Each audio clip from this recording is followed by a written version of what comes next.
It started like any other quiet evening in my small apartment. The world outside was going mad with news about a mysterious virus that was said to cause strange changes in people's bodies. At first, everyone thought it was fake, another internet hoax to grab attention. I wasn't worried. I worked from home, barely went out, and spent most of my free time gaming or scrolling through social media. My name's Ryan, 23 years old, single, and hopelessly infatuated with a girl I could never have. Her name was Emily Carter. Emily lived just 2 floors above me in the same building. She was everything I wasn't: confident, outgoing, and effortlessly beautiful. Every time she smiled in the hallway, I forgot how to breathe. I'd see her with friends, laughing, her long golden hair catching the light like some halo. I never had the courage to say more than a polite hello. She was way out of my league. But she was also kind. The kind of person who remembered your name, even if you were a nobody. The virus, though, it was spreading fast. At first, they said it only caused skin rashes or temporary hormonal changes. But then, reports surfaced of people literally changing. One guy claimed he woke up looking like his best friend. Another said he'd become his sister. Social media exploded with videos and photos, some clearly fake, but others disturbingly real.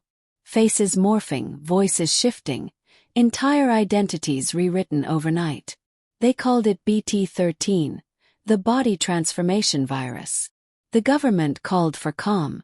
Scientists called it unpredictable. But deep down everyone knew something had gone horribly wrong. I remember the night it began for me. It was late, maybe 1 a.m., and I was watching Emily's latest vlog.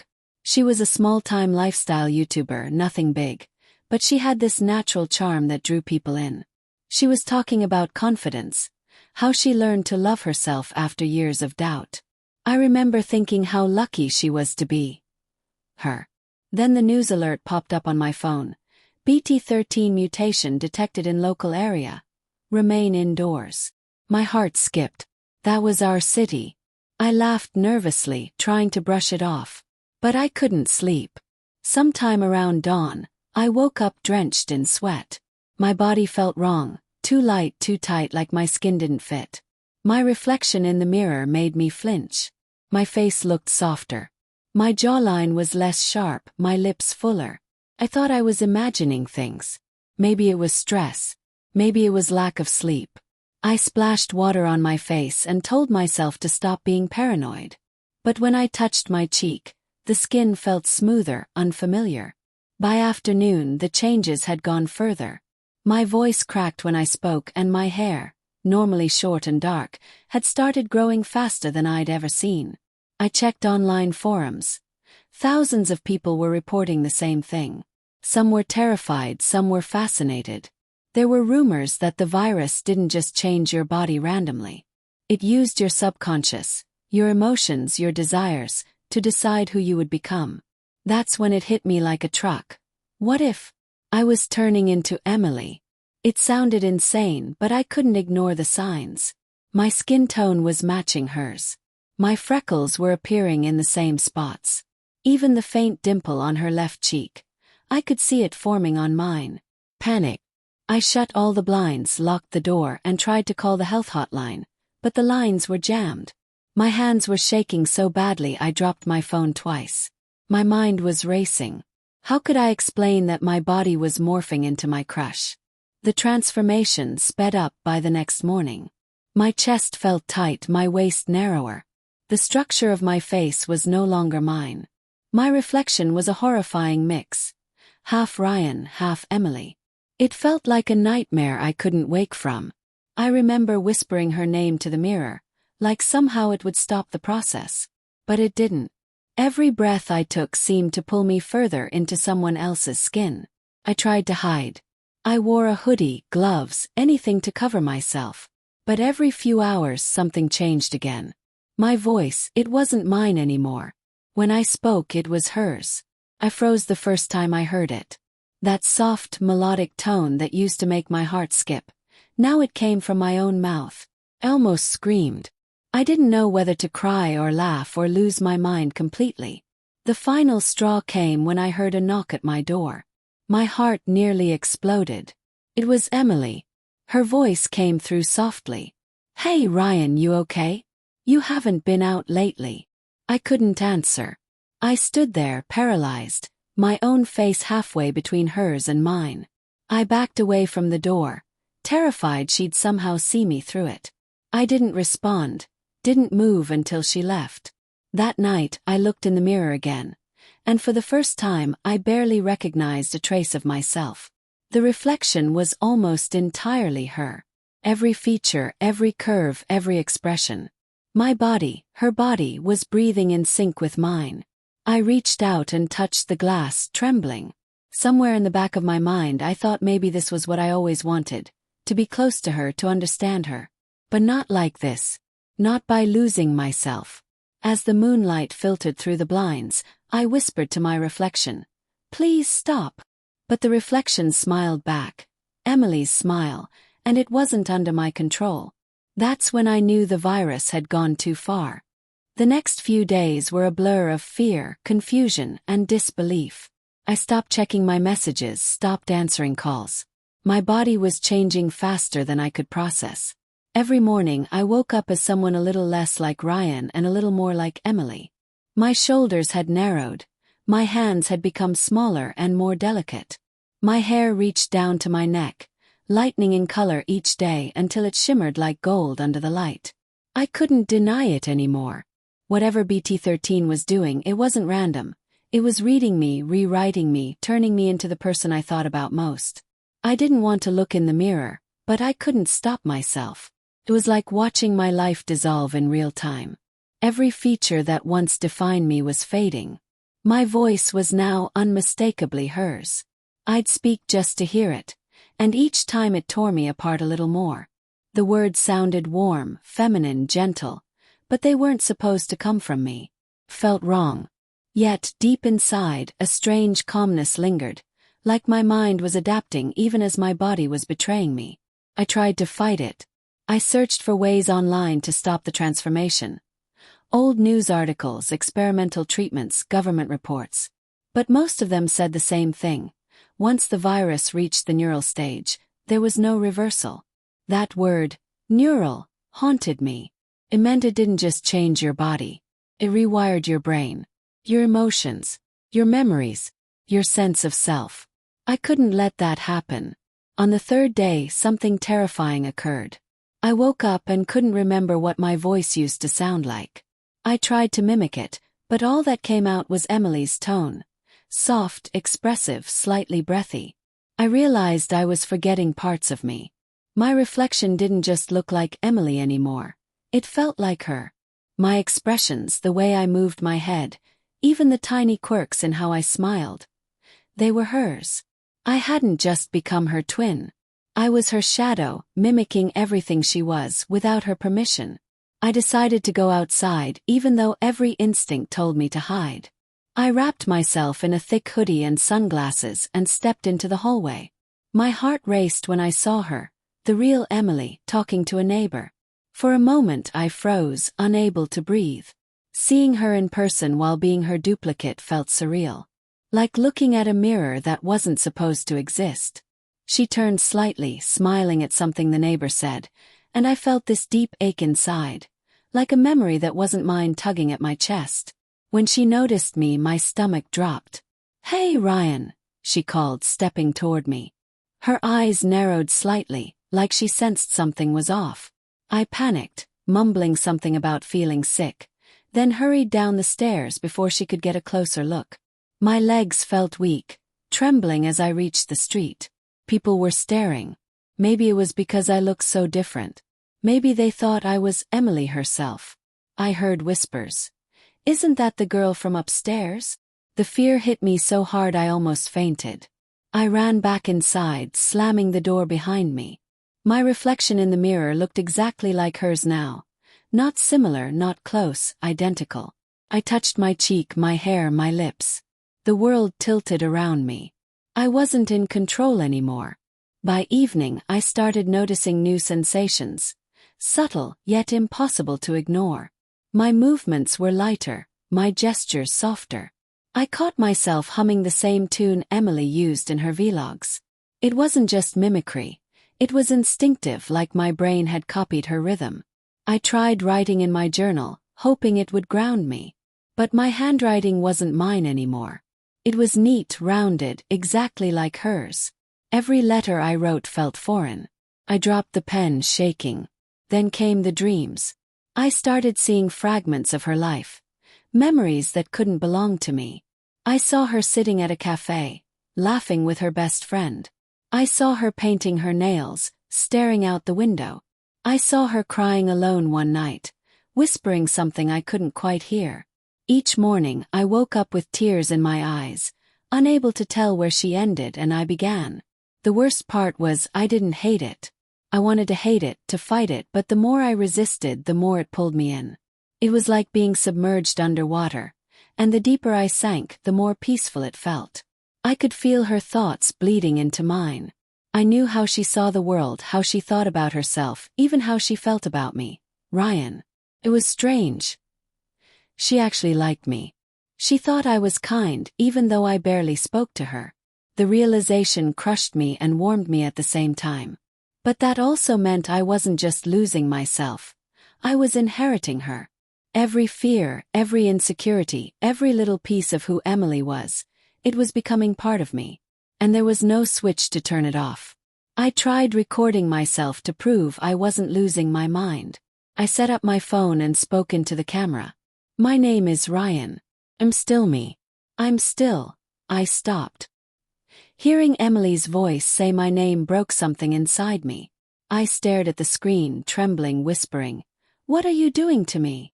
That night I saw her again, Emily, through my window. She was pacing on her balcony, on the phone with someone, her voice tight with fear. "It's spreading faster," she said. "People in our building are showing symptoms." I wanted to call out to her, to tell her I was one of them. But how could I explain that the virus had chosen her as my form? I sat in silence until dawn, watching the first light spill across my room. My phone buzzed with a message from her. "Hey Ryan. Please be careful, okay? They said the virus is unpredictable." I stared at the message for a long time before replying. "Yeah, you too." My fingers hesitated before pressing send. I looked down at my reflection in the black screen of my phone, her eyes staring back at me, and realized I no longer knew whose message it really was. By the 5th day, there was nothing left of Ryan on the outside. The mirror had fully betrayed me. Every inch of my body was now Emily's. Her height, her face, her voice, even the tiny mole near her collarbone that I used to notice in her photos. The change wasn't something gradual anymore. It had finished its work. The virus had decided who I was going to be, and it had completed its design. I stood in front of the mirror, staring at her, at me. I lifted my hand. The reflection followed perfectly. The way the hair fell into place, the faint curve of her smile, even the softness in her eyes. It was all her. My brain couldn't reconcile the truth. I whispered my old name, Ryan, but hearing Emily's voice echo it back made my chest tighten. It felt like I was calling out to someone who'd already died. The first real panic attack hit me that afternoon. I was brushing my hair, her hair, and it hit me that I didn't know how to move like myself anymore. My shoulders curved in when I walked, my steps were shorter, my body language gentler. I dropped the brush and stumbled back, pressing my palms to my temples. "Stop it!" I yelled, though it sounded like Emily shouting in my place. I slammed my fist into the mirror and cracked the glass, shards scattering across the floor. But even through the shattered reflection, her eyes stared back at me. I tried everything, cold showers, pain, anything to make me feel like me again. Nothing worked. Every sense, every touch, every sound I made felt foreign. I wasn't wearing her body. I was her. And the virus wasn't content to stop at the physical. It was moving deeper. Memories started fading, small things at first. My old apartment number, my favorite game, the name of my childhood dog. I'd sit down to write them out, but the words slipped away before I could finish. In their place, other memories started surfacing, hers. I could recall how her mother used to braid her hair before school, How she once sprained her ankle during dance class. How she always bit her lip when she was nervous. They weren't fragments anymore. They were real, vivid, complete. The moment I realized my handwriting had changed completely, I broke down. I sat at my desk, clutching a notebook, sobbing into the pages. My handwriting used to be messy and slanted. Now it was smooth, flowing, delicate. Even my tears didn't feel like mine. When I finally calmed down, I decided to test something. I opened Emily's vlog channel on my laptop. Her last video had been posted 2 days ago. Dealing with change. She looked tired, her eyes red. "Some of you might have heard about the virus," she said in the video. "I just want you all to stay safe. And, if you feel different lately, you're not alone." Her words pierced through me. She knew. Maybe she was changing too. Maybe somewhere upstairs, the real Emily was staring into a mirror and seeing me. The thought made my skin crawl. What if the virus had swapped something deeper? Not just our appearances but parts of our minds. I had to see her. I couldn't live another day wondering. So that night, I put on a hoodie and crept upstairs. My heart pounded with every step. When I reached her door, I hesitated, my hand trembling above the knob. I knocked once, softly. A moment later, she opened the door. The real Emily stood there, eyes wide. And for a few seconds, neither of us spoke. I couldn't breathe. It was like looking at a living reflection. She stared at me in horror, then confusion. What is this?" she whispered. I tried to speak, but my voice broke. "It's me," I said. "Ryan." Her face went pale. "No," she said, stepping back. "That's not possible." I reached out, desperate. "It's the virus. It changed me, into you." For a long time she didn't move. She just stared, shaking her head, tears forming in her eyes. "I thought I was going crazy," she whispered. "I've been dreaming things, memories that aren't mine. I thought it was the stress." I swallowed hard. "They're my memories." We stood there, two versions of the same person, breathing the same air, hearts racing in sync. I could see how terrified she was. The way her hands trembled, the way she glanced at my face like it was something she couldn't unsee. I wanted to tell her everything would be fine, but even I didn't believe that anymore. After a while she let me in. We sat at her kitchen table, silent. It was surreal. Her apartment was familiar to me now, not because I'd been there, but because I'd remembered it through her mind. Every detail, every picture frame felt déjà vu. She finally spoke. "If the virus used our subconscious, maybe it connected us. Maybe it's not just physical.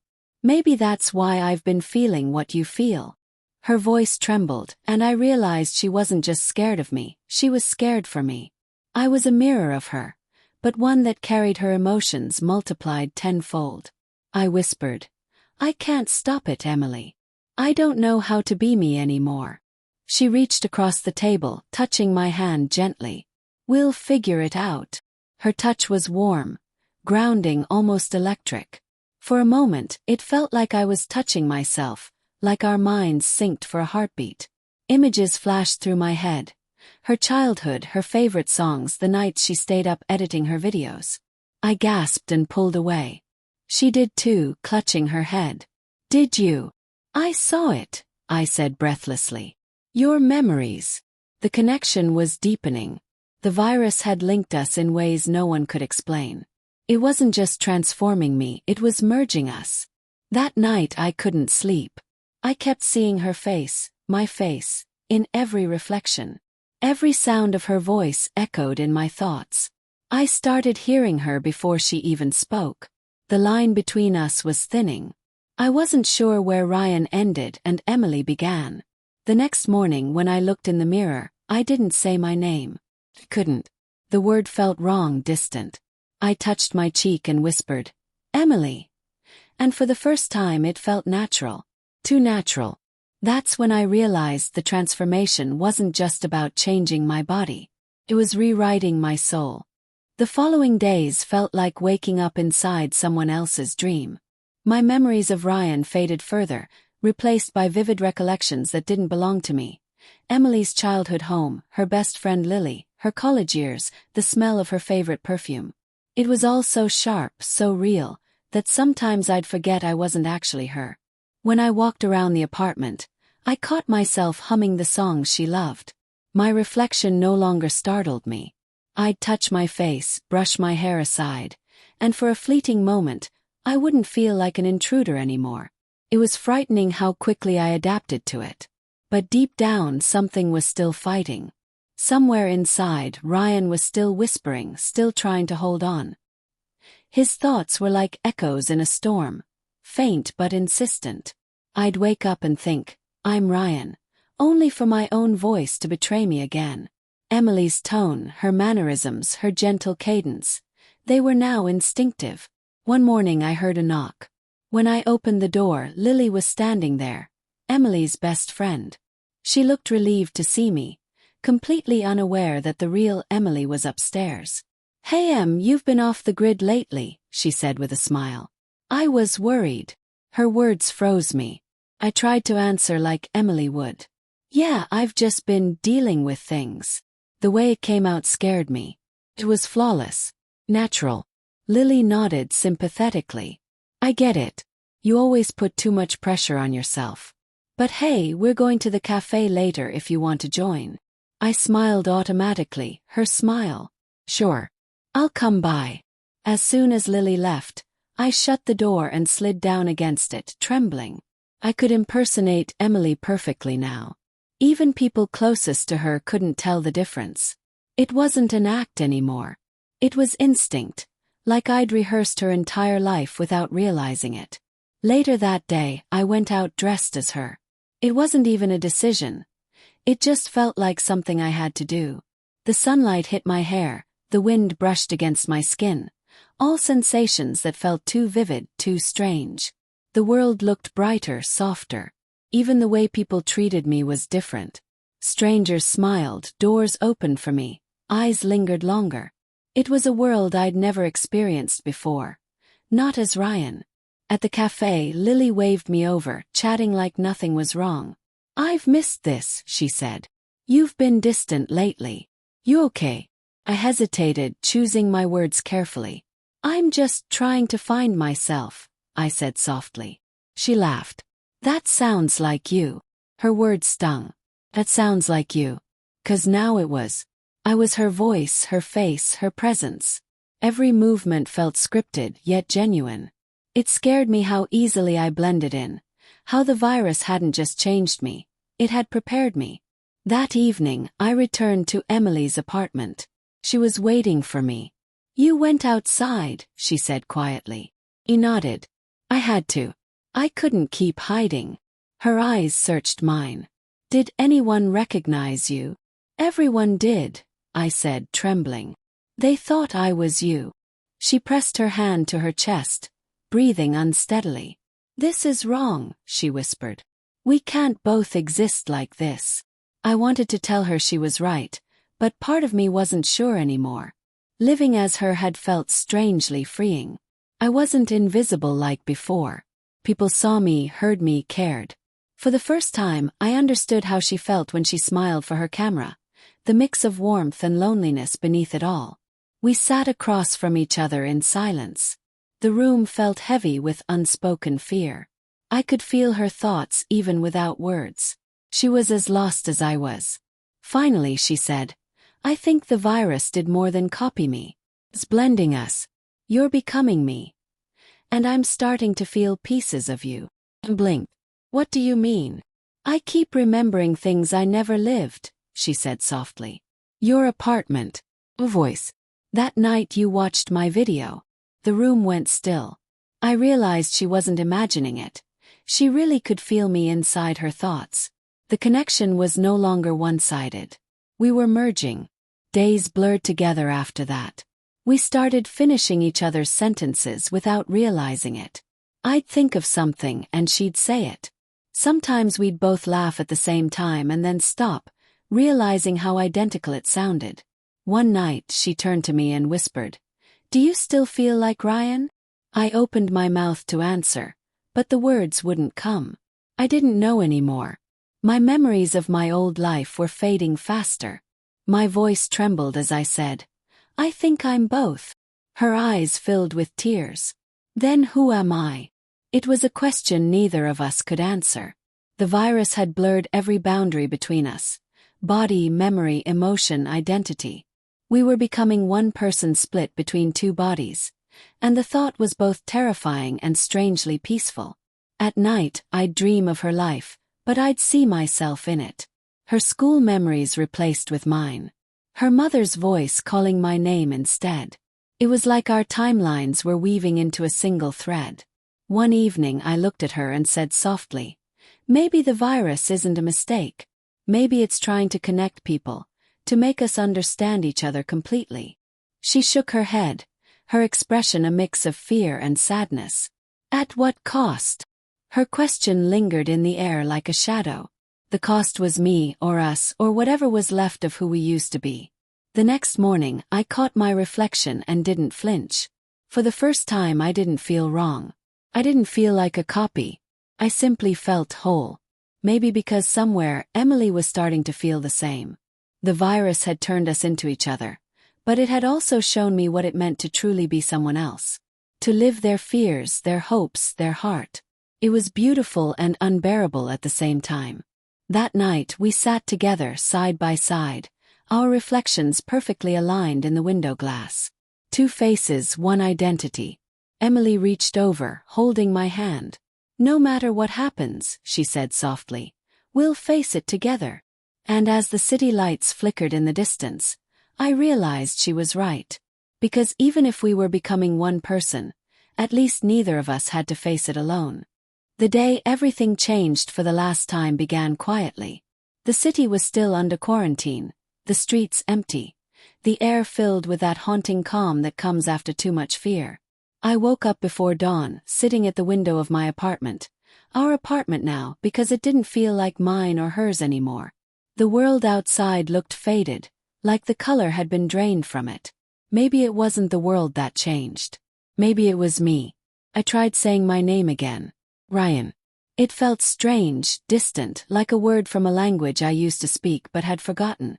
When I said Emily's name, though, it rolled off my tongue with ease, as if it belonged there. My chest tightened. Somewhere deep down, I knew I was losing the last part of myself that still resisted. Later that morning, Emily came down from her apartment. She looked exhausted, her eyes hollow but warm. When she saw me, she hesitated at the door. For a long time, neither of us spoke. We didn't need to. The silence between us was full of understanding. She finally said softly, "I can feel it too. Every day I wake up and think like you. Sometimes I see your memories. It's like we're the same person split in half." I nodded slowly. Maybe that's what the virus wanted, to make us share everything. She sat across from me, her voice trembling. "But if we keep merging, there won't be two of us anymore. Just one. And I don't know who that one will be." Her words hung in the air, heavy and impossible to ignore.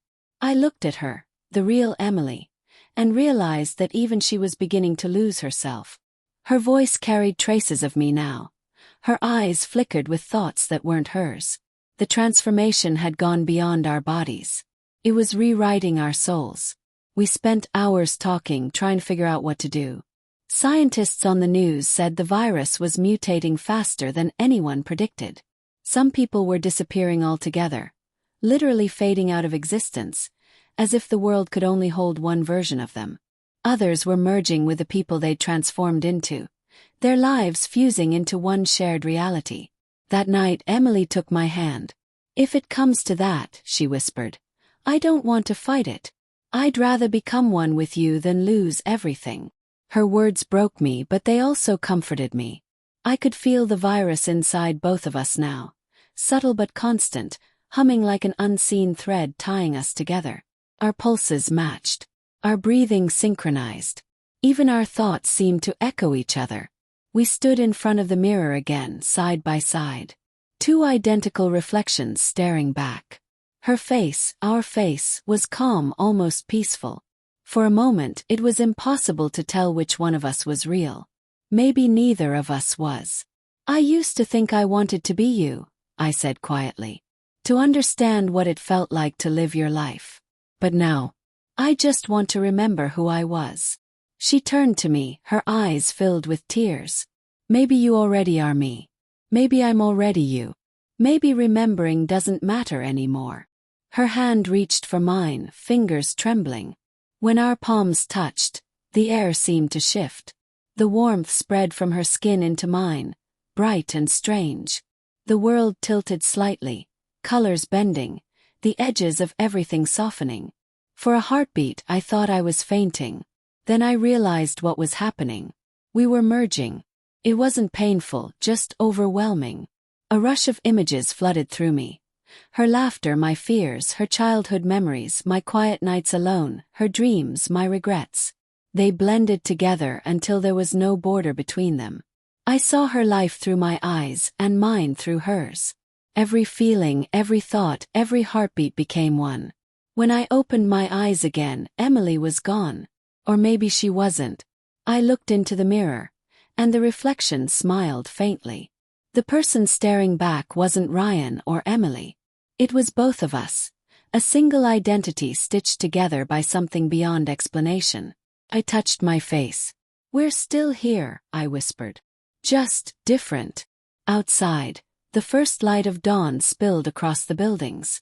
The city was waking up, unaware of what had happened inside this small apartment. I could feel the calm settling over me. Not relief, not grief, something in between. The virus had taken everything I thought defined me, but it had also given me something I never expected. Understanding. In that moment I realized what it truly meant. The body transformation virus wasn't just about physical change. It forced people to live the lives they couldn't understand before, to see the world through someone else's eyes completely. It was terrifying, but it was also profound. As I stood there watching the sun rise, I whispered softly, "Goodbye, Ryan. Goodbye, Emily." Then I smiled, a small, peaceful smile that felt like both of us. From that day on, I lived quietly, keeping to myself. Sometimes I caught glimpses of who I used to be. A familiar thought, a flicker of memory, but they no longer hurt. They were just reminders that I had once been two people who learned to become one. And though the world outside feared the virus, I couldn't help but think. Maybe it wasn't entirely a curse. Maybe it was a strange, imperfect way for humanity to learn what empathy truly felt like.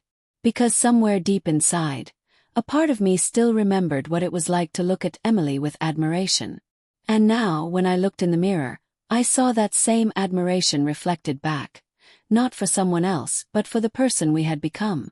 As I turned away from the window, a soft breeze brushed against my skin.